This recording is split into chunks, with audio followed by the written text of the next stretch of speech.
They say that you can take a girl out of Bombay, but never Bombay out of a girl. I've traveled all over the world. I've lived at different places. I've lived in different cities. But Bombay is home. Always has been. Hi, I'm Kajal. You're watching me on Asian Paints Where the Heart Is. Welcome to my home.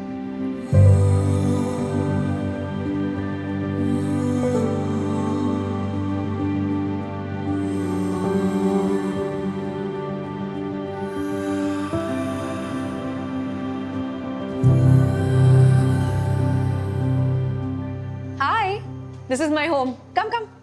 I'm really excited to show you around. This particular house has been home for us even before I was born. My parents were here for quite a few years and then I was born into this house. I've lived here all my life. So my place was always like the meeting pad. It was always like the chilling space for everyone, be it family, be it friends. Every big celebration that I can associate with or remember has always been in this house. This is my living room. And this entire space is very minimalistic, contemporary, half made, half bought. It's a good mix of really good furniture with some pieces that were made specially for us. I love the way it's so basic, but at the same time, it speaks of quality. It's very utility based. For example, this center table of mine opens up and you can keep things on this, you can use the centerpiece of it. That is like an openable shutter to keep coasters and to keep your basic essentials. This is like my meeting space. I have my story narrations here. I have my library, these books that I've collected over the years, and also this carpet. This was custom made. It's an artisanal piece from Jaipur Rugs. So we ensured that comfort was our basic prerequisite, but having said that, we wanted it to also be aesthetically appealing.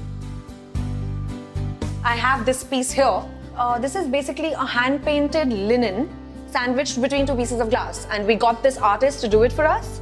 And we've used it as a non-openable, fixed sort of a window, which is backlit. So the gold foil Nandi stands out, especially in the night. This is my favorite part. I love this wall. I love brick, and I love using elements like brick. And if you notice, the rest of my walls are all white. Now, this was intentionally done because we wanted this to be the star piece and the standing out feature in the house. It's intentionally in this semi-circular sort of a shape, which is a great distraction and a break from the linearity of the house. I love to host and I love to have people over.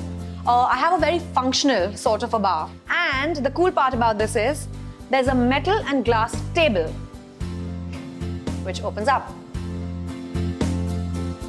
Coming to this part of the house, we got this sheet of canvas which we folded around, and this has a very interesting silhouette. So I love metal, music as well as my flooring, and that's why I have this bronze inlay in my terrazzo. I live a very hard life. Like, I work extremely hard and I think I'm quite addicted to what I do. Home for me has just become like a holiday space. So when I have a couple of days off, I come back home. And that's how I look at it and I associate coming back home with. So this is my bedroom, my very private space. I'll give you a sneak peek into it. As of now, it's very simple, very undone, very raw, still work in progress. But as you can see, it's a basic bed. A very important thing for me are the lights, because I'm quite a reader and I like my night lamps to be proper. We had little nooks and crevices created to store stuff. I wanted a floating bed.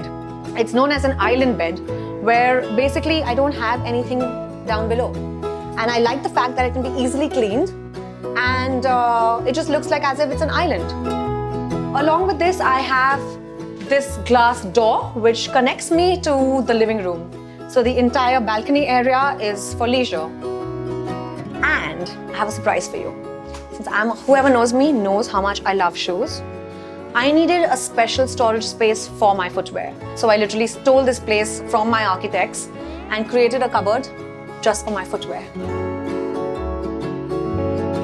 So from my room, when I'm entertaining friends and I have visitors, this is my favorite spot in the entire house. I love sitting here, especially in the rains, and playing a game of chess on my chess table.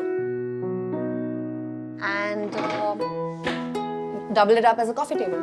Sit here, chill, chat, and have a friend over. at the end of the day, when I come back home, I find it to be very peaceful, comforting, and my grounding factor. I love coming home to my family, coming home to my environment, and a space that I find secure, comfortable, and extremely nurturing. So here are some questions asked by you guys, and I'm going to try to address as many as possible. What is the one thing that you look forward to when you come back home? My comfortable bed, my chai sessions. Next is anything you have indulged in, something you always dreamt of having. However cliche this may sound, I've always dreamt of having a very personalized sort of a home. I'm glad that I could finally achieve that till very recently, till about a month ago, and create the space for myself. Okay, moving on. Who is most heard in your house? Banging vessels, my house staff ladies, pile. These are like early morning sounds, like I wake up to this. Blaring music when I'm getting ready. People shouting across because they're too lazy to walk to any one particular place in the house. So they shout across and try to be heard. That is also most heard in my house. Who is most heard? Grandmom. Number 2 would be dad. Number 3 would be me. And then mom. Mom is clearly the most civilized and soft-spoken from all of us. Yeah, so that's it. We're done.